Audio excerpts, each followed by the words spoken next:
who's on the grid in 2025. Now this chapter is a bit interesting. There's a lot of drivers who were racing last year in 2024 that aren't racing this year. They were replaced by 6 new rookies who came in this season. So where their standings are might not be the same. And the way I thought I'd do this is actually to put the drivers in order of their race wins or podiums they've achieved. And after that, it's just points or whatever else I could find to put the last ones in order. So without further ado, let's talk about number 44, Lewis Hamilton, the GOAT, the greatest of all time, with the most number of wins out of every other Formula One driver in history. He's currently got 7 world championships, tied with the legend Michael Schumacher. He's won 105 races out of 366 starts as of the 16th of June, 2025. But unfortunately, Lewis has really been struggling in recent seasons. Going from first all these years to 6th and 7th, it's heartbreaking, to be honest. Lewis is my favorite driver. He's 40 years old, and while I like underdogs, I like the character of Lewis. Now, Formula One is a data-driven sport. You don't get it just because you speak good to the media. But I love Lewis's character in the way that he always thanks the teams and the fans first. He was previously with Mercedes his entire career because he started out in McLaren Mercedes when Mercedes itself wasn't a team. And this year he joined Ferrari. He wanted to race in red, as every driver dreams of doing it. So we'll see where Lewis gets to with Ferrari. But with Lewis's 7 world championships, there's another driver hot on his heels, and that is Max Verstappen, the reigning world championship. He's from the Netherlands. He's currently 27 years old. He's got 4 world championships in a row, going for his 5th right now for sure. Out of 219 race starts, he's got 65 wins already. He is already within the top 5 of Formula One drivers of all time. And Max is a force to be reckoned with on track. He can be known as quite an aggressive driver because he really keeps his elbows out. He can do amazing things in wet weather, like the Brazilian Grand Prix last year in 2024. But Max Verstappen is definitely one who will go down in history, and not just because of his race wins. In 2023, Max undeniably was one of the best drivers of all time. He dominated in that RB20 car, getting double the number of points of other teams.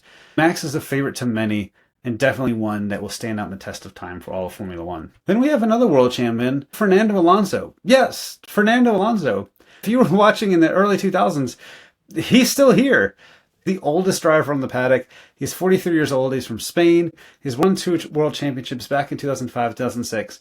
And frankly, he hasn't won a race in a very long time. But he's still racing, continually putting out points. He's got ultimate senior experience to shed to new drivers and show people how it's done. Fernando is unmistakable. He's got 32 wins in his career, 413 race starts since 2001, and he's been with Aston Martin now for the past few years. But he changes in rankings. So again, while he used to be a world championship, it depends on the team as well. So he was 15th back in 2007. So his standings have been kind of in the middle. He looked like he was going to be really amazing last year, but then the car kind of suffered compared to everybody else's. He had a really bad start to this year, and he's starting to come back. So until the day Fernando retires, he is always going to be a big name you're going to see on the ticker. And after that, we've got Oscar Piastri, number 81.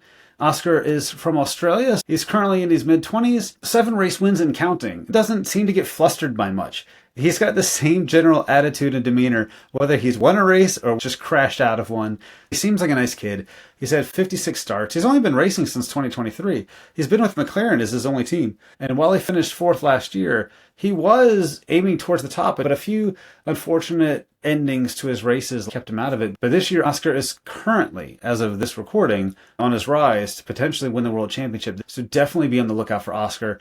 He's a cool customer. Lando Norris, number 4. Lando is from the UK. He's also in his mid-20s, only a year older than Oscar. He was favored for the world champion this year because last year he's the one who almost took it away from Max. He was fighting so hard, but a few costly mistakes and bad starts last year kept him from it. But he's got 34 podiums so far. He's consistently up there. He's only been racing with McLaren since 2019. He even got Zach Brown to get a tattoo when Lando got his first win. Next is Charles Leclerc from Monaco, the Monegasque. He's currently 27 years old, and he was one of Ferrari's youngest drivers when he joined the team in 2019. He knows how Ferrari works at this point. You often hear some quite funny radio messages back and forth between him and his race engineer. He's currently got 5 wins as of the 16th of June 2025. He's got a number of podiums. Charles Leclerc is known as one of the fastest drivers out there. When I mentioned the Las Vegas GP previously, it was him pushing it to the very max around the corners, trying to get those last second overtakes. We've got Carlos Sainz Jr., number 55. He's currently with Williams. He was let go of Ferrari last year when Hamilton secretly joined Ferrari behind the scenes because Ferrari, they wanted the 7-time world champion.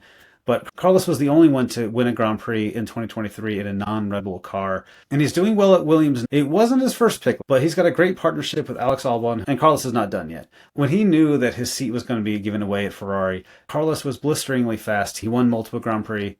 He showed, this is the mistake you're going to make if you let me go. So curious to see, can he take Williams back to the top with Alex?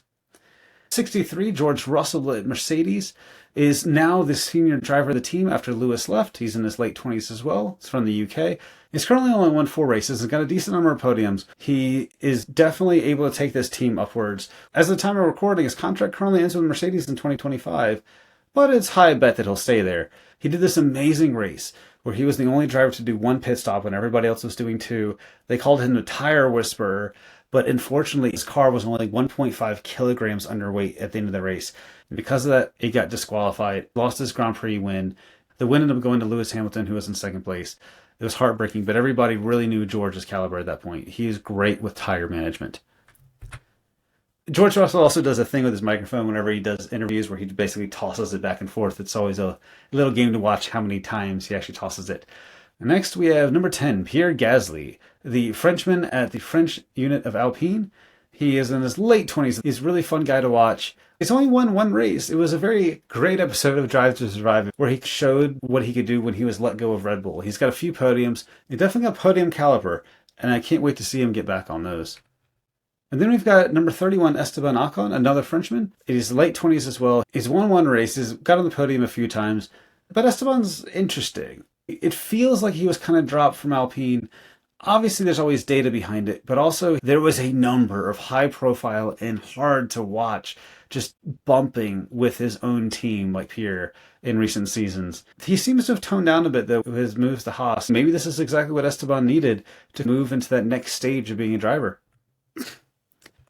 Then we go to number 18, Lance Stroll. This is the son of billionaire Lawrence Stroll, the owner of the team Aston Martin. Lance is from Canada, in his mid-20s, hasn't won a race yet. This is when we get to the rest of the pack that hasn't actually won races yet. But he's got on the podium a handful of times. And there's naturally some controversy. You'll see a lot of memes. There's a lot of that talk of, well, hey, your dad runs the team. Does that contribute to it? Is that why he's still there? It's no doubt that he can still race fast, and he can sometimes put up points. Alonso and his team has been consistently doing better. So, how will Lance fare? Will he ever lose his seat with his dad still being the owner of the team? We'll see what happens with the team. Then we get to 23, Alex Albon. I mentioned him earlier with Carlos Sainz and Williams. Alex is from Thailand. He's in his late 20s. Hasn't won a race yet either. He's only got podiums twice. But Alex is quite consistent, and he's got some masterful overtakes just weaving in between cars. Alex is one of the nicest guys in the paddock. Everybody says he's got a great character. He brings his family with him to the races. And overall, just he's got a winning smile. Now we're getting into our first new rookies in F1. Kimi Antonelli, number 12, from Italy, is only 18. The youngest driver in the paddock. This kid's still finishing high school. Like, he's still racing on the weekends and then finishing his classes. You are the top of the top. And you're still studying for tests after your Grand Prix. As of this recording, he just got his first podium at the Canadian Grand Prix in 2025. He is the 3rd youngest driver to ever score a podium. This kid is going places. That's why Toto brought him in when Lewis Hamilton left for Ferrari. Kimi is what they're hoping to be one of those Max Verstappen-like prodigies. He was scouted by Mercedes at an early age. He basically skipped F3 and just had 1 year of racing in F2 before he got into the big leagues in F1. So they're putting a lot of faith into him, and he seems to be doing a good job. Now we'll flip from the youngest to one of the older ones. 27, Nico Hülkenberg. Nico's from Germany. He's in his late 30s. Famously, Nico is the racer who's been racing the longest without ever getting a podium.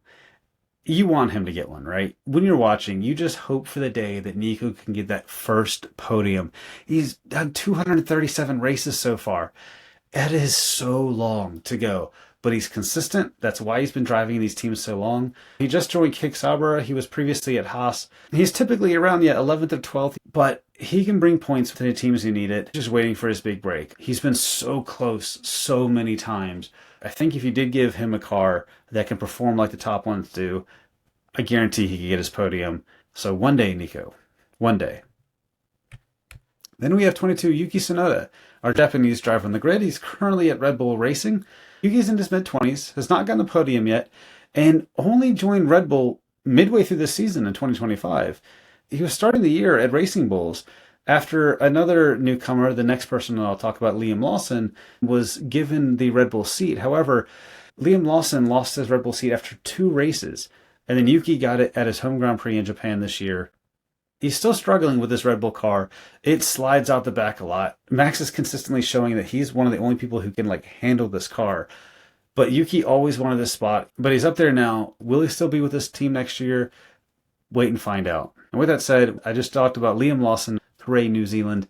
Liam Lawson got a start when Grand Prix winner Daniel Ricciardo injured his hand back in 2023. Liam took in for a few races, scored his few points, showed what he can do. Again, he got it called up to Red Bull at the start of this year, but just could not handle that car, was just stuck at the back. But he's getting more consistent now at Racing Bulls. He's got 21 races under his belt. Looking sharper, collecting some points. So with that training, will he get back again? That's what Racing Bulls is for. Red Bull doesn't put you there unless they think that you've got a chance to come back to the top. Then we've got Oliver Bearman, number 87, or Ollie. He's from the UK, but he sounds Italian because he apparently spent a lot of time karting there. And he's still quite young at 20, and now he's racing with Haas as his first full-time team.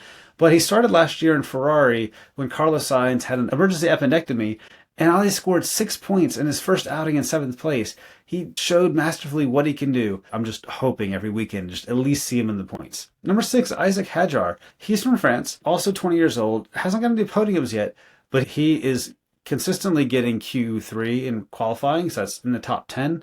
Isaac is definitely putting his hat in the Red Bull ring to try to get that seat next year, maybe even midway through this season.